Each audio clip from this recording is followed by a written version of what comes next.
va parler des outils existants pour mesurer les changements climatiques et pourquoi pas même s'y adapter, des outils de diagnostic et de suivi des forêts dans les Pyrénées. Alors, on commence par Raphaël Delpy, c'est ça, de Forespire. Est-ce que vous êtes avec nous?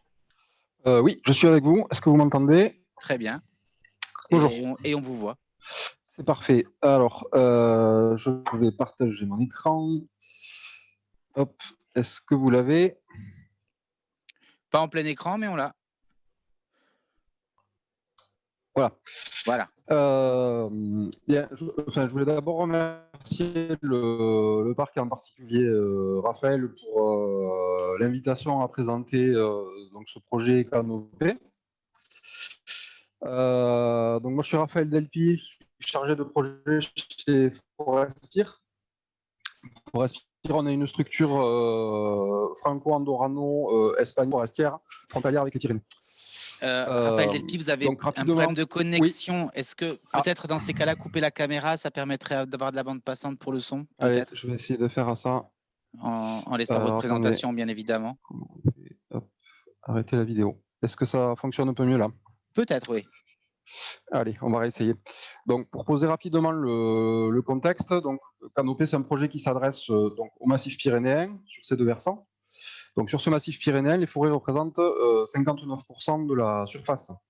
Donc, évidemment, fournissent de nombreux biens et services. On a un changement climatique qui va impacter les conditions de vie et le fonctionnement des forêts, avec des effets à tous les niveaux sur ces biens et services. Et bon, enfin là, on est entre personnes initiées, j'ai l'impression, mais bon, on garde en tête que le cycle forestier va en moyenne de 50 à 120 ans, et que donc on est un peu mis au pied du mur, on est obligé d'agir malgré une diversité de scénarios à venir.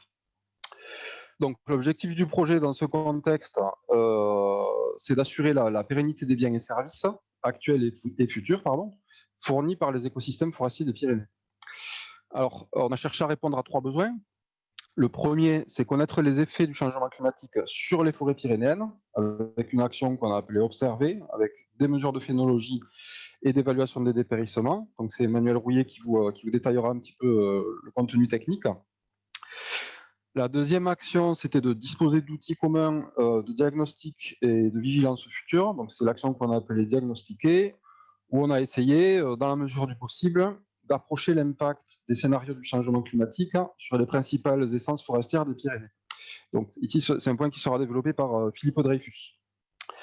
Et enfin, dernière action, donc on souhaitait aussi acquérir des connaissances opérationnelles, techniques. Donc on a développé une action qu'on a appelée Agir, où en fait on a fait différents types d'interventions sylvicoles.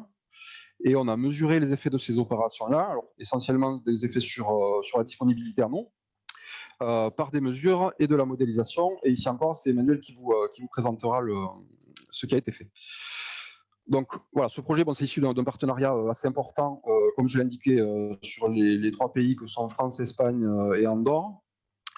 On a été soutenu donc par la région Occitanie, par l'État, notamment via le commissariat de massif des Pyrénées, Généralité de Catalogne, et c'est un projet qui a été soutenu aussi dans le cadre du programme européen POCTEFA.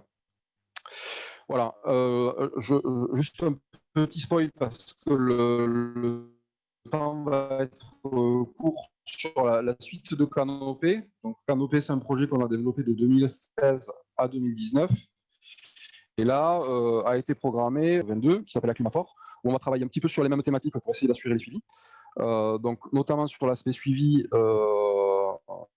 phénologique, évaluation de l'état sanitaire des peuplements, de la composition floristique, et un volet important qui va être la mise en œuvre d'actions d'adaptation. On va essayer d'élargir un peu le panel de ce qui a été fait dans le cadre de Canopé, et un volet de transfert de connaissances. Voilà, je laisse la parole à Emmanuel, en espérant que j'ai un peu rattrapé le retard dans la mesure du possible. Et carrément, et on vous en remercie. Avec plaisir. Bien. Est-ce qu'on m'entend bien? Du coup, oui, on vous entend bien. Donc Emmanuel Rouillet, donc du CRPF, je vais partager mon écran. Normalement, vous devez avoir le diaporama à l'écran. Donc, du coup, j'enchaîne avec ce qu'a dit, sur ce qu'a dit Raphaël. pour vous présenter un petit peu plus en détail les actions qu'on a pu mener dans le cadre du projet de l'Observatoire pyrénéen du changement climatique, qui s'est ensuite enchaîné par Canopée. Et donc, j'ai surtout commencé par présenter la première action, donc l'action observée. Alors, pourquoi cette action? Eh ben, pour finalement pouvoir s'adapter au mieux et bien cerner en fait quelles sont les conséquences qu'on a, nous, sur notre territoire concerné. Par exemple, là, je vous ai mis une petite photo de dépérissement de chêne. On est en forêt de Vierzon, donc dans le centre de la France. Et ben pour le moment, nous, on n'en est encore pas à ce point-là, visiblement, dans les Pyrénées. Voilà, les interventions de Gilles Sauvestre et Jean-Baptiste Dobré nous ont permis de voir, notamment Jean-Baptiste, que pour le moment, les Pyrénées sont relativement préservées. Alors, c'est dû pour ceux qui connaissent les Pyrénées, à nos derniers printemps, notamment des 2-3 dernières années qui ont été très pluvieux, qui nous ont certainement préservés jusqu'à présent. On ne sait pas trop encore pour combien de temps, mais le but, c'est d'observer pour être réactif quand le moment sera venu. Alors, qu'est-ce qu'on observe? L'idée première du projet était d'essayer d'identifier quels indicateurs on pouvait mettre en avant. Et on en a identifié de 3 ordres différents. Donc, la première, c'est l'évolution phénologique, donc l'analyse du cycle des arbres au cours d'une année. C'est un indicateur qui est à court terme et qui est un bon reflet en fait des conditions météorologiques et donc de l'évolution du climat qu'on pourrait constater dans l'avenir proche. On s'est intéressé surtout à la date de débourrement. On aurait pu s'intéresser également à la chute des feuilles, mais c'est un petit peu plus subjectif a priori à évaluer. Et puis sur le sapin notamment, on est un petit peu embêté. Deuxième indicateur, c'est l'indicateur sur l'état sanitaire. Donc, on a évoqué un petit peu ce point avec Jean-Baptiste Dobré. Donc, l'évolution des pathologies et des faiblesses. Là, on a un indicateur sur, disons, court à moyen terme, qui est lié au changement climatique d'une part, mais qui peut être lié à d'autres paramètres d'évolution, des paramètres anthropiques, parasites, qui peuvent ou non être liés au changement climatique. Donc, voilà, on est un petit peu sur du moyen terme. Là, l'idée, c'est que nous, on a essayé de valoriser les bases donc, qui ont été présentées par Jean-Baptiste Debré, notamment concernant le suivi européen sur le déficit foliaire. Donc, je ne reviendrai pas forcément dessus, mais les constats présentés par Jean-Baptiste, du coup, sont également comparables au niveau espagnol. On rajoutera qu'on a aussi une différence sur les Pyrénées entre la partie méditerranéenne et la partie atlantique, avec une augmentation du déficit foliaire un petit peu augmentée côté méditerranéen. Et ensuite, dernier des indicateurs qu'on avait pu cibler, c'est l'évaluation de la distribution spatiale de nos essences.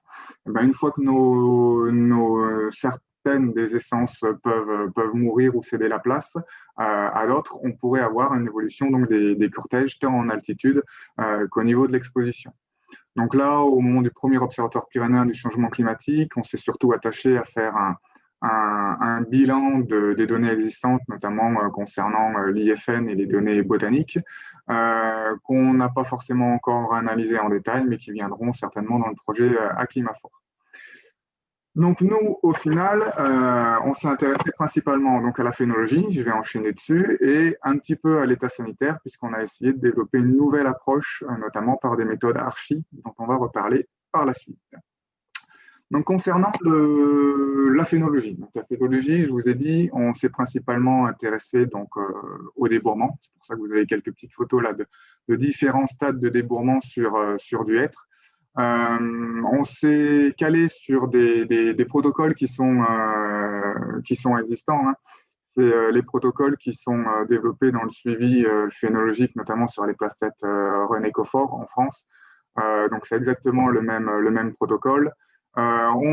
Sauf que le font sur 20 arbres dominants. Nous, on est allé jusqu'à 36 arbres dominants et codominants, donc répartis en spirale sur nos placettes.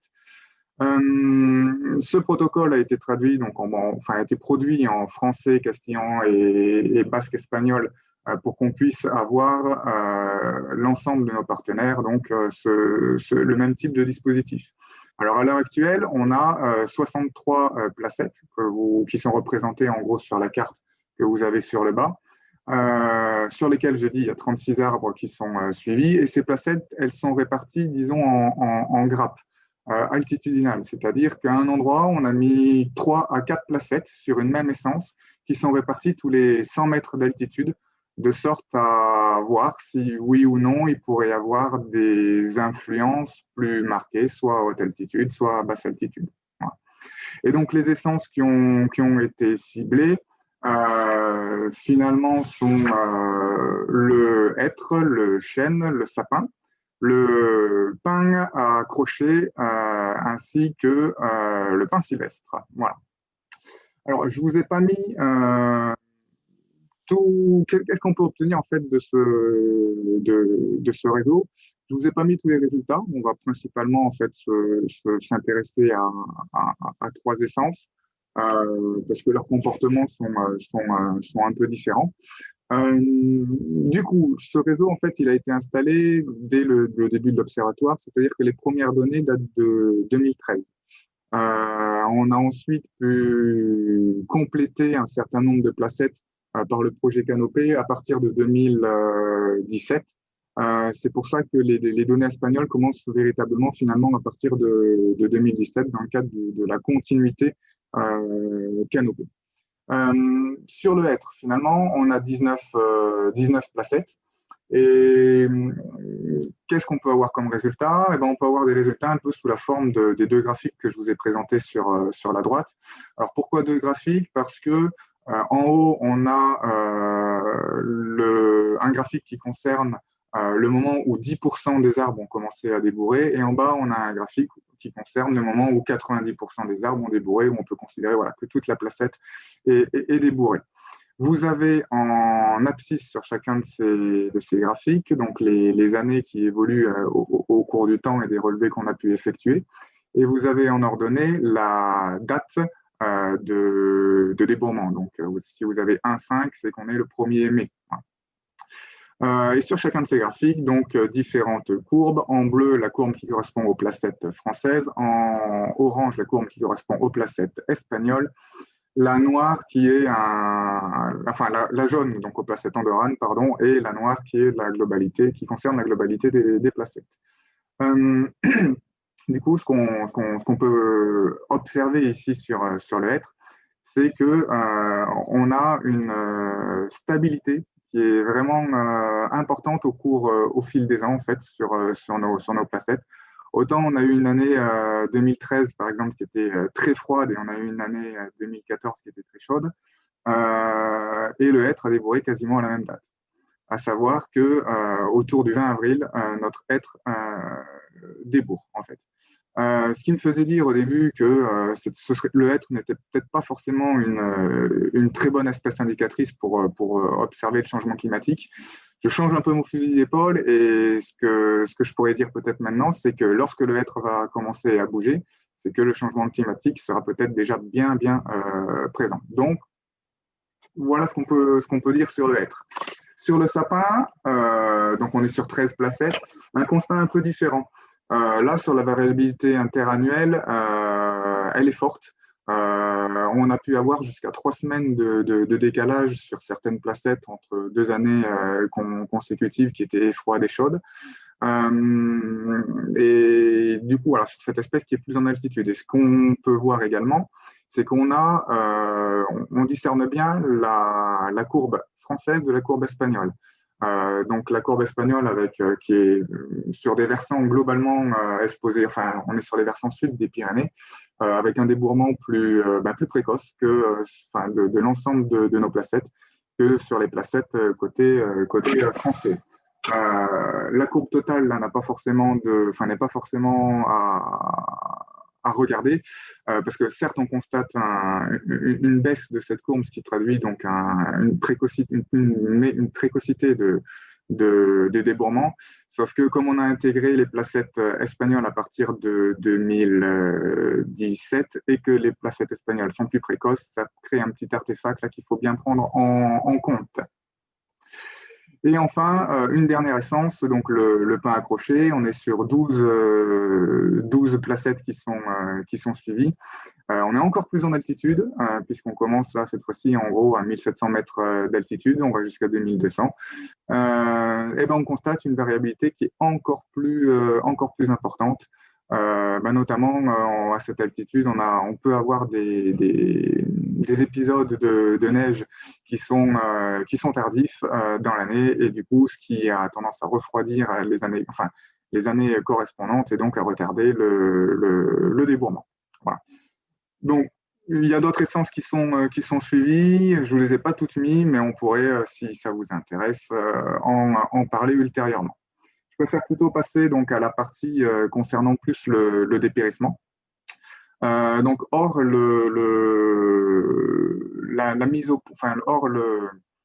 la concaténation des bases françaises, espagnoles, donc, et la mise à disposition de ces données par le DSF et le SSF côté espagnol, on a essayé de développer en fait en interne. Donc c'est Christophe Drenou qui chez nous au CNPF s'intéresse à la méthode Archi, et son idée était un petit peu de sortir du schéma qu'on avait, et qui était et de la vision linéaire qu'on avait des arbres, donc qui allait d'un arbre stressé vers la mortalité. L'idée était d'insérer la possibilité que certains arbres finalement soient résilients à partir d'un stress et reviennent éventuellement vers des arbres sains à partir de un processus de réitération, et notamment donc l'apparition de suppléants ou de gourmands. Dans le détail, en fait, la méthode consiste à s'intéresser en fait à plusieurs images. Donc, une première image qu'on qualifiera d'image séquentielle, donc que vous avez ici en noir, qui en fait s'intéresse à l'ordre de ramification des arbres, la mortalité, la croissance, donc à ce que l'arbre habituellement fait sans contrainte extérieure. À cela, on ajoute un processus de restauration du houppier qu'on appellera l'image réactionnelle, que vous avez vu se développer sur la petite image à droite en rouge, et qui se focalise donc sur des reprises de croissance ou le développement de gourmands qu'on qualifiera aussi de suppléants. Le tout, donc l'analyse de ces deux images, et séquentielle en noir et réactionnelle en rouge, permet de procéder à ce qu'on appelle un diagnostic Archi. Dans le cadre donc de l'Observatoire pyrénéen des changements climatiques, on avait pu développer un certain nombre de clés, et dans le cadre de Canopée, on a pu en faire 4 nouvelles qui concernent bien le massif pyrénéen. Donc, on n'avait pas le hêtre. Nous, le hêtre est quand même très représenté sur les Pyrénées, donc on a pu la rajouter. Et on a rajouté 3 pins qui sont notamment pas mal concernés du côté espagnol. Donc, les pins accrochés, pins sylvestres et pins de Salzman. Ils s'ajoutent donc aux clés préexistantes, puisqu'on avait déjà différents chênes, le châtaignier, le sapin et le Douglas. L'idée, donc, c'est, je vous ai dit, à partir de ces gourmands, de voir un petit peu comment ils s'organisent. Donc, en gros, de déterminer, c'est l'image que vous avez à droite, si c'est des gourmands vigoureux qui sont orthotropes, donc dirigés vers le ciel, plagiotropes dirigés à l'horizontale, ou si c'est plutôt des gourmands, disons, beaucoup moins vigoureux, qu'on qualifiera d'agéotropes et qui ont des directions, disons, anarchiques, avec une vigueur qui est bien moindre dans le cas de développement de ce type de gourmand. Comment ça se présente? Eh bien, ça se présente en gros sous forme de clés. Donc pour chacune des essences, ici vous avez la clé concernant le hêtre. Alors elle est en espagnol, mais on l'a bien évidemment aussi en français. L'idée, c'est de définir plusieurs grands types architecturaux, et notamment donc des types sains, résilients, des centres de cimes irréversibles ou morts, et donc par un processus de clé dichotomique et des questions auxquelles il faut répondre sur l'architecture de l'arbre, est-ce qu'il y a des suppléants, est-ce qu'il y a de la mortalité, de la décoloration, on arrive à déterminer l'un ou l'autre des stades, des grands types.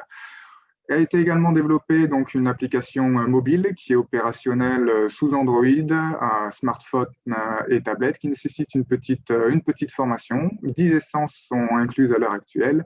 et elle permet pas mal de choses, notamment d'avoir une aide illustrée, de la géolocalisation, des photos et surtout de l'archivage de données, par exemple, avec transfert sur ordinateur qui sont simplifiés. En parallèle, pour appliquer cette méthode, donc on a installé 32 placettes de suivi depuis 2017, si je ne dis pas de bêtises, où on essaiera de suivre tous les 5 ans les mêmes arbres pour voir un petit peu comment ils pourront évoluer au niveau de l'utilisation de cette méthode et par rapport au changement climatique, bien évidemment. Donc avec pareil, là encore, des protocoles qui sont traduits dans les différentes langues qui nous concernent. Devinez ce que je vais vous dire, Emmanuel Rouillet. C'est que j'ai fini, c'est moi. Je vais vous dire, je laisse la place à Philippe Dreyfus. Pour la suite. Impeccable. Est-ce qu'il est avec nous? Est-ce qu'il est avec nous, Philippe Dreyfus de l'ONF? Vous m'entendez? Oui, il est là. Eh ben super, bonjour. Bonjour, vous m'entendez bien, j'imagine? Un peu de loin, un peu Un peu de d'écho, loin, mais là, c'est mieux? allez-y. Est-ce que c'est mieux? C'est pas mal. C'est pas mal? Attendez, peut-être comme ça alors. Allez, et pendant que vous mettez en place, je rappelle que les spectateurs peuvent poser leurs questions par le biais du forum, là où il y a marqué soit discussion, soit converser, et on les retranscrit dans un quart d'heure. On fait un petit paquet avec les 3 intervenants qui se seront succédés. Voilà, c'est à vous. Bonjour à tout le monde. Donc, moi, je vais vous présenter une action du projet Canopée qui visait à diagnostiquer l'état actuel, le niveau de vulnérabilité des forêts pyrénéennes. Et pour tenter de répondre à cette question, on a établi des cartes de vigilance relatives, ce que je vais vous présenter, en commençant cependant par un retour, mais voilà. Sur la question du climat et du climat futur, notamment, les climatologues ont l'habitude de présenter cette cascade des incertitudes au sommet de laquelle on retrouve ce que vous connaissez, les scénarios du GIEC, les scénarios d'émissions et de concentration des gaz à effet de serre. Parfois, on croit que ce sont des scénarios climatiques. Non, ces scénarios, ce sont bien des scénarios qui concernent les gaz à effet de serre, et c'est le travail des climatologues, c'est ce qui est présenté plus bas dans la cascade, d'en déduire des scénarios climatiques à partir de modèles climatiques qui fonctionnent au niveau du globe, au niveau des continents, et puis par des méthodes dites de régionalisation, arriver à des prospectives d'évolution climatique sur des surfaces qui correspondent davantage à des régions telles qu'on les a en France ou un massif comme les Pyrénées.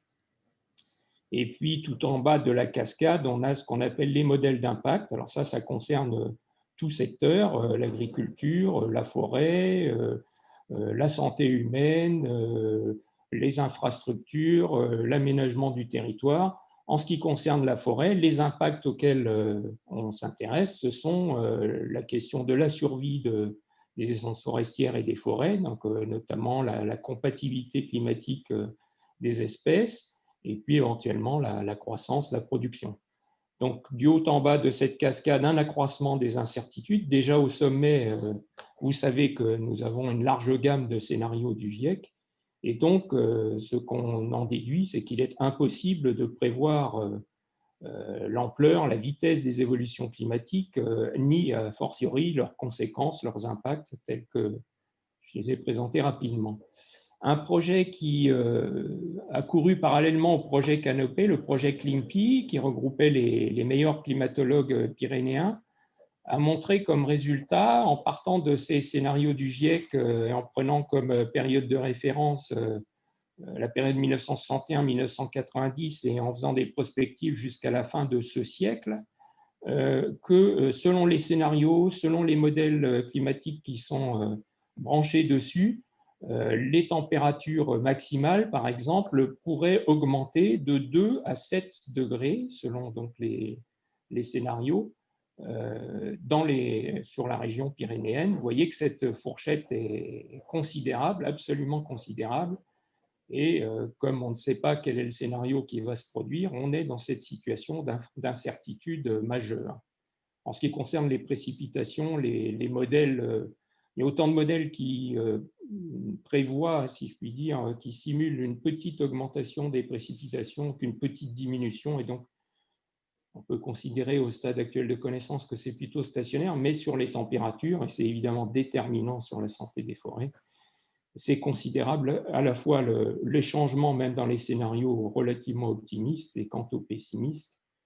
Voilà, donc face à cette énorme gamme de possibilités, d'éventualités, sur le graphique, vous voyez à la fois des évolutions qui correspondent au scénario du GIEC et autour de chacun de ces scénarios d'émissions de concentration de gaz à effet de serre, des simulations de type climatique avec une variabilité colossale. Donc face à ce futur qui reste imprédictible et qui le restera, il n'y a pas de possibilité de savoir quand des problèmes graves apparaîtront. Par contre, il est important d'avoir conscience de cette ampleur des changements, même pour les scénarios optimistes, et de cette incertitude, et d'essayer quand même de diagnostiquer la situation, mais certainement pas de la pronostiquer. Alors, comment est-ce qu'on a essayé de faire dans le cadre du projet de Canopée face à cette incertitude? On s'est appuyé sur une hypothèse simple et qui lui paraît raisonnable, c'est que les situations qui seront les plus sèches, par exemple sur le massif pyrénéen, et quelle que soit l'évolution climatique réelle, sont déjà celles qui sont les plus sèches.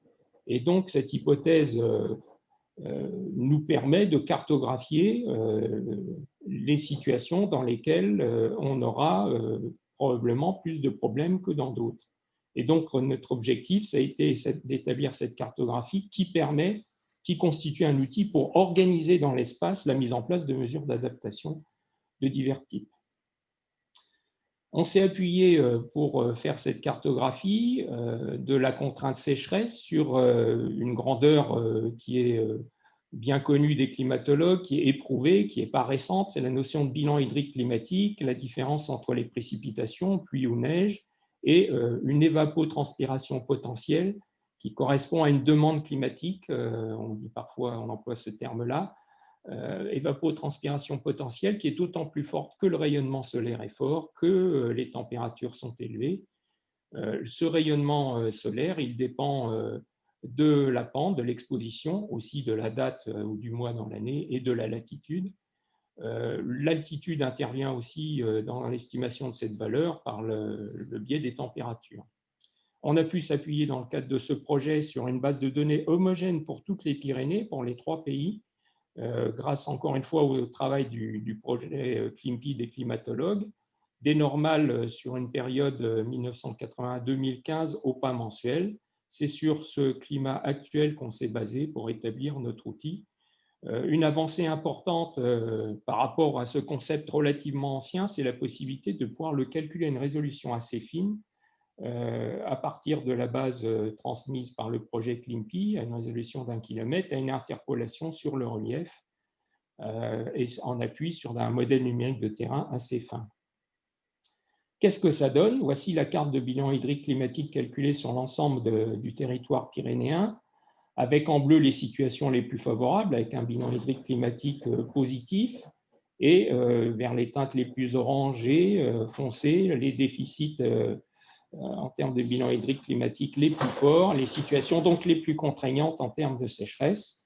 Et ce qui est représenté sur ces cartes, c'est la même carte en haut et en bas, mais on a représenté la cartographie établie par l'école d'ingénieurs de Purpan dans le cadre d'un projet antérieur de la distribution des espèces, en tout cas dans les peuplements où ils sont majoritaires, pour le sapin en haut, le chêne vert en bas. Et à première vue, on pourrait se dire, eh ben, c'est très bien, le sapin, il est dans le bleu, il est en situation favorable. Le chêne vert, c'est tout le contraire, il est tout le temps dans les situations à déficit fort. C'est totalement contradictoire avec ce qu'on observe. La flèche bleue en haut montre des situations où on a des dépérissements importants qui sont apparus notamment après la sécheresse de 2003 dans les peuplements de sapins. On y reviendra. Et puis le chêne vert, lui, en revanche, il se porte plutôt bien, bien qu'il soit dans une situation de déficit hydrique fort déjà à l'heure actuelle. Et donc, on ne peut pas en rester à ce bilan hydrique climatique. On en est passé à la phase de standardisation qui a consisté, là en l'occurrence sur le domaine de chacune des espèces considérées, mais ça peut se faire, on le verra, sur une forêt aussi, à un travail, un calcul sur ce bilan hydrique climatique qui a consisté en une transformation en une valeur centrée réduite. Je ne détaille pas le principe mathématique qui est simple. On a fait ce calcul pas uniquement sur les zones où le sapin ou le chêne vert sont cartographiés, mais sur un domaine où ces espèces sont susceptibles d'être rencontrées, peut-être à l'état disséminé ou dans des mélanges. Et ce qu'on observe sur ces cartes, donc qui sont limitées au domaine correspondant à chaque espèce, c'est qu'on a à la fois du rouge et du vert. Le rouge, c'est une vigilance climatique plus forte et le vert moins forte. Et là, pour chaque espèce, on a des situations qui sont favorables et d'autres moins favorables. Et de cette façon, on tient compte en fait des exigences écologiques très différentes de ces deux espèces. J'ai pris deux espèces qui sont très tranchées en matière d'exigences stationnelles, de résistance à la sécheresse. Pour chacune d'elles, il y a quand même des situations où elle est plutôt en situation, en contexte favorable et d'autres en contexte moins favorable. Voilà ce qui nous a permis d'établir dans le cadre du projet Canopée plusieurs milliers de cartes en combinant à la fois des diverses divisions de l'espace administratives ou des entités de gestion forestière, par exemple en France, les unités territoriales de l'ONF ou les secteurs CRPF, et en combinant avec une douzaine d'espèces. Et ces cartes sont produites sous trois formats. Un format document, PDF, avec des informations en marge qui précisent de quoi il s'agit. Un format représenté au milieu là, pour l'utilisation sous système d'information géographique, et ça c'est utile pour les gestionnaires forestiers. Et puis un format davantage destiné à la communication, peut-être vis-à-vis du grand public, d'un public moins averti en visualisation 3D. Alors ça, on l'a fait pour un certain nombre de subdivisions des territoires concernés. On a aussi un outil qui permet de le calculer sur une forêt, sur un périmètre quelconque en fait. Et l'outil en fait gagne à être utilisé à plusieurs niveaux par divers acteurs. C'est ce que j'illustre en reprenant la carte de vigilance climatique relative pour le sapin sur l'ensemble des Pyrénées en haut, en faisant un découpage sur une unité territoriale ONF du plateau de Sceaux, qui avait pas mal été impacté, et dans laquelle on retrouve, par les dépérissements de sapins, et dans laquelle on retrouve en fait des situations qui ne sont pas si extrêmes, pas très vertes, pas très rouges non plus. On a des situations variées. Et si on recalcule une carte de vigilance climatique relative, puisqu'en fait elle est relative au périmètre sur lequel on la calcule, on met mieux en évidence dans les teintes vertes et rouges les situations les plus favorables ou les moins favorables sur ce secteur-là. Et surtout, lorsqu'on passe encore à une échelle plus locale, en considérant par exemple une forêt domaniale, celle de Rébenty,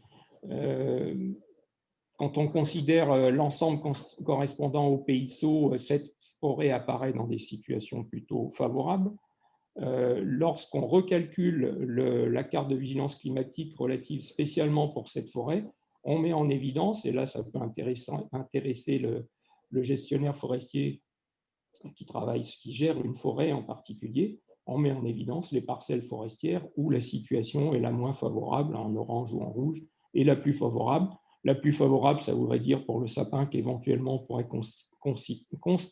continuer à la considérer comme une essence objective, à favoriser. Dans les autres secteurs, peut-être qu'il faut envisager de favoriser l'arrivée d'autres essences. Voilà, donc plusieurs niveaux d'échelle spatiale et aussi plusieurs niveaux de décision et d'acteurs. La survie des espèces ne dépend pas que du climat, elle dépend aussi d'autres facteurs stationnels. Par exemple, la topographie locale, c'est un facteur que l'on peut cartographier assez facilement à partir des modèles numériques de terrain. On a calculé des indices de topographie locale continue qui permettent, vous avez la carte en haut à gauche où vous n'avez que l'influence du climat, du bilan hydrique climatique, une vigilance établie uniquement là-dessus, et une vigilance relative qui prend en compte en bas à droite une accentuation sur les situations de crête et une petite atténuation sur les situations plutôt de vallon, sous réserve évidemment qu'il y ait quand même de l'eau. Par contre, ce qui est plus difficile à prendre en compte comme autre facteur, c'est tout ce qui concerne la pédologie. Je voudrais illustrer quand même le fait que dans certains secteurs, justement, ce pays de Sceaux qui a été tant frappé par les dépérissements après 2003 dans les sapinières, un travail qui a été fait conjointement par la forêt privée et la forêt publique et qui a consisté à établir une clé d'estimation du niveau de risque en prenant en compte et en attribuant une note à chacune des variables que vous voyez dans la colonne de gauche, dans ces différents niveaux. Et en fait, quand on fait le parallèle avec le travail que je viens de vous présenter, on pourrait considérer que ce diagnostic, cette estimation, pourrait être accélérée en prenant en compte l'écart de vigilance climatique relative pour les deux premiers facteurs, altitude et exposition, puisque ça, c'est vraiment ce qui est vraiment important, c'est le climat auquel ça correspond. Et puis, vous avez certains facteurs topographiques. Donc là, on retrouve ce qu'on appelait la carte de vigilance stationnelle relative, un peu abusivement, avec la prise en compte de la topographie locale. Et par contre, alors ici, dans cette clé, il n'y a pas véritablement de grandeur pédologique explicite. Roche affleurante, quand même, ça parle un peu de sol. En tout cas, ça peut être, et c'était prévu dans la clé, mais là, nous, on ne propose pas d'outils qui permettent de remplacer un diagnostic ponctuel local pour combiner l'ensemble des informations qui peuvent déterminer le risque de dépérissement de l'espèce. Alors, en résumé, on est dans une situation de climat très incertain. On s'appuie sur une quasi-certitude, c'est l'hypothèse qu'on peut cartographier les situations les plus à risque, quel que soit le climat futur, en cartographiant les situations les plus contraintes par la sécheresse actuellement, donc avec des bases de données climatiques fines. En aucun cas, cet outil ne permet de faire de pronostics. Ce n'est pas parce qu'on est en rouge sur la carte qu'il y aura forcément des dépérissements, même si ce sont les situations qui seraient les premières concernées en cas d'évolution climatique très forte, ni la survie de l'espèce dans les parties vertes de la carte. Donc ces cartes de vigilance relative, c'est un outil tout simple, à moindre coût en fait, puisqu'on s'est simplement appuyé sur la base de données climatiques à résolution fine produite par les climatologues sur les modèles numériques de terrain. C'est un outil qui est quand même utilisable partout. Depuis le projet pyrénéen, on a étendu ça à la France entière. Ça prend en compte le climat et la topographie. Il manque le sol, mais il y a d'autres outils pour ça. Quand on dispose de cartes ou de catalogues de stations, on peut utiliser un autre outil qui est développé par la R&D de l'ONF, l'outil Zoom 50. On peut faire du diagnostic ponctuel pédologique et utiliser une clé du type de celle que j'ai présentée sur le sapin du Pays de Sceaux ou d'autres outils comme celui du CNPF, BioClimSol, qui nous sera certainement présenté dans quelques minutes. Il y a un message avec cet outil, c'est qu'il ne faut pas s'attendre à avoir des prévisions du climat, c'est impossible. Il ne faut pas attendre là-dessus pour agir, il faut agir dès maintenant. Forcément, on fera une adaptation progressive, itérative, avec des essais, des erreurs, mais il faut tenter des choses. Ce qu'apporte cet outil, c'est de s'organiser dans l'espace, savoir où agir en modulant l'action d'adaptation, les différents types de méthodes d'adaptation selon le niveau de contrainte relative, encore une fois. Relative, ça veut aussi dire que c'est des cartes qui sont valables quel que soit le climat futur. Monsieur Dreyfus, il va falloir qu'on passe aux questions, si vous voulez bien conclure. Voilà, alors merci à tous les gens qui ont participé à tout ce travail. Merci notamment à Jean-Baptiste Daubré, avec qui on a commencé à travailler pour la mise en relation de ces cartes de vigilance et des observations de dépérissement. Ici, ne sont représentées que pour le sapin celles qui sont directement imputées aux canicules ou aux sécheresses. Alors, ça ne fait pas énormément de points. Bon, la tendance générale se confirme, c'est que c'est plutôt du côté méditerranéen des Pyrénées que le sapin souffre. Pour aller utiliser ces types d'informations à une échelle plus locale, c'est beaucoup plus difficile, mais c'est un travail intéressant à poursuivre. Donc, le référent, c'était Luis Coll, donc du CTFC en espagnol. Moi, je me fais son porte-parole là parce qu'il n'a pas forcément pu être présent. Donc l'idée là, c'était de s'intéresser un petit peu aux différents types d'interventions qu'on pouvait imaginer pour répondre et s'adapter au changement climatique, parce qu'il y avait cette première phase qui était adaptée. Donc, on avait listé donc, les éclaircies et leur intensité, on avait listé la diversification en essence, la diminution du risque incendie en s'intéressant notamment au sous-bois, l'adaptation des essences ou des provenances et l'adaptation des rotations. Pour ça, on a inventorié 11 sites sur lesquels on a fait, donc, on a installé des dispositifs de suivi qui concernent différents partenaires et différentes essences que vous avez ici et sur lesquels on a appliqué les différents types d'interventions que je vous ai mentionnés. Donc, il y a principalement des éclaircies. On a un type concernant la diminution du risque incendie, un site, et un autre site concernant l'adaptation des provenances. Là-dessus, qu'est-ce qu'on a fait? On a fait un inventaire des données avant et après intervention. L'idée étant de pouvoir s'en servir pour avoir une analyse du bilan hydrique et notamment de l'eau disponible pour les arbres. Alors, l'eau disponible pour les arbres, hein, c'est une analyse entre les précipitations, la consommation de l'eau par les arbres et la transpiration. Pour ça, ils ont au CTFC appliqué un modèle qu'ils ont en interne qui s'appelle MateFate et qui est basé donc via l'utilisation d'un logiciel de statistique R sur une analyse journalière qui permet donc d'évaluer les effets des compétitions intra- et interspécifiques ainsi que le nombre de jours de sécheresse.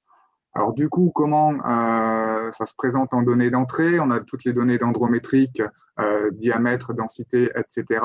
Et les données de sol. Et en données climatiques, on a des données de précipitation, des données de température et une estimation de l'ETP.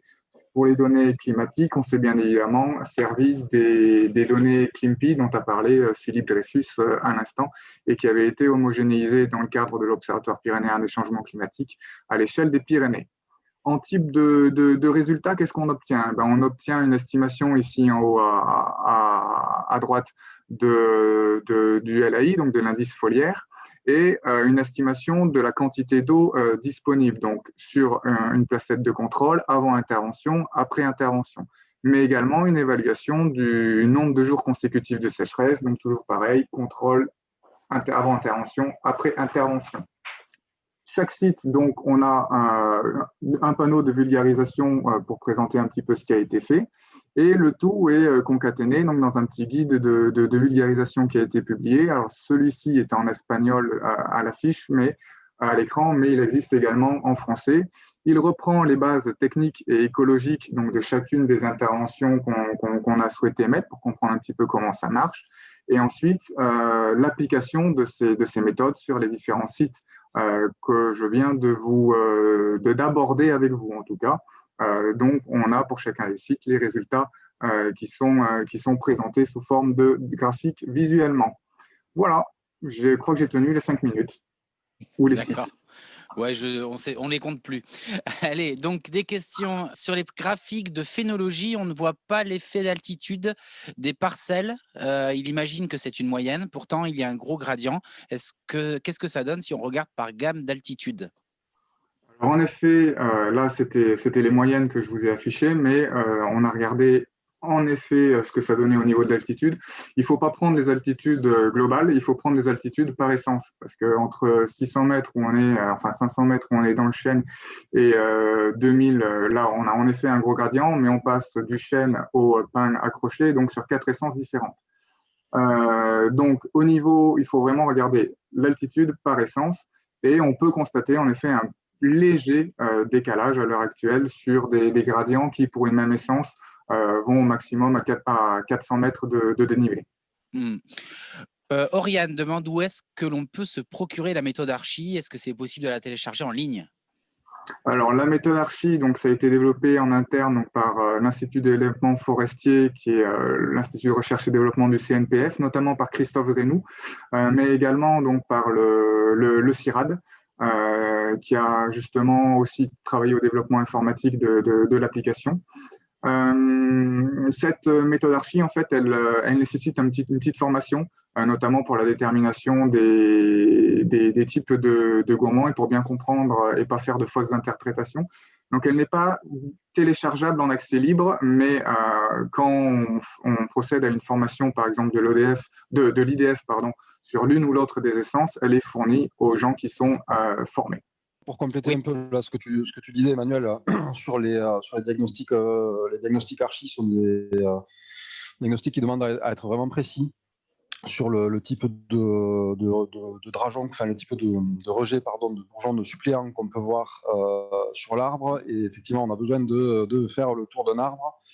Et même en étant à pied avec des jumelles et en pouvant faire tout le tour, on a parfois du mal à identifier les bonnes structures. Donc, je pense que l'automatisation n'est pas pour tout de suite. D'accord. Du côté de la salle au PNR, on nous demande le projet Canopée ne néglige-t-il pas la variabilité génétique des essences autochtones, comme par exemple pour le sapin? Vous aurez la réponse cet après-midi. C'est Caroline Scotty-Saint-Agne qui vous dira ce qu'il en est, je suppose. Eh ben voilà du teasing. Thibaut demande comment avoir accès aux cartes de vigilance relatives climatiques et sont-elles publiques? Ça va pas tarder. Ça va pas Alors tarder. après on a quand même un certain nombre de cartes qui sont disponibles sur le géoportail de l'OPCC. Je vais mettre le lien dans le chat. D'accord. Donc, par contre, il faut bien sélectionner. Donc, le géoportail OPCC, ça concerne différentes thématiques de projets changement climatique et Pyrénées. Donc, il faut bien aller dans les onglets bois, forêt. Ok. L'OPCC pour les béotiens comme moi? Alors, Observatoire pyrénéen du changement climatique, qui est un observatoire qui a été lancé en 2010, si ma mémoire est bonne, et qui concentre un peu toutes les informations, activités, changement climatique à l'échelle du massif pyrénéen et des territoires de la communauté de travail des Pyrénées. D'accord.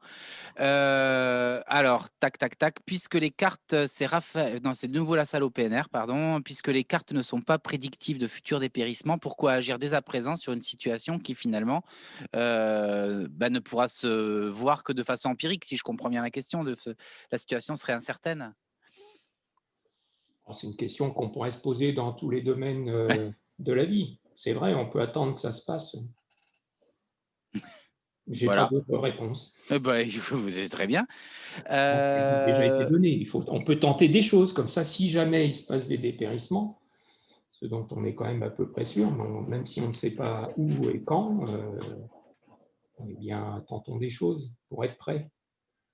Si Caroline, vous en parliez, qui interviendra cet après-midi, vous demande Philippe, le dépérissement du sapin est plus important dans l'ouest des Pyrénées espagnoles qu'à l'est. En France, ça semble le contraire. Est-ce que vous avez une explication? Sur les dépérissements de sapins en Espagne, on a quelques données qui proviennent d'une étude faite par, nous on l'appelle Chechu Camarero, donc un collègue espagnol qui a travaillé sur des peuplements qui sont effectivement plutôt dans la partie ouest ou centrale des Pyrénées espagnoles, dans des peuplements, dans des situations où le sapin est plutôt en mélange. Je ne connais pas suffisamment l'étude ou les déterminants de ces dépérissements. Du côté français, l'explication, c'est que quand même, ça se traduit aussi sur les cartes de vigilance climatique relatives, mais même sur les données météorologiques, la partie est des Pyrénées françaises, sous forte influence méditerranéenne, est celle qui souffre le plus, de toute façon. C'est l'explication, là, elle est climatique, elle a été confirmée, on peut dire. Sur le côté espagnol, c'est vrai que je ne peux pas en dire plus, je ne connais pas suffisamment la question. Et un petit précis de la part de Cécile Varin qui nous dit: le deep learning, c'est une méthode d'apprentissage basée sur l'analyse des données via l'intelligence artificielle. Voilà.